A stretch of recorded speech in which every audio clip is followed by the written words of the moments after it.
மலர்கள் மலர்ந்தது எனக்கு மதுரசம் அருந்தட்டுமா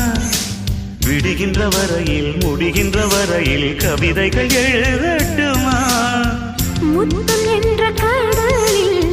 முத்து குளிப்போமா அழகு அழகு ஓ நீ நடந்தால் நடையழகு அழகு நெருங்கி வரும் இடையழகு அழகு வேலெறியும் விழியழகு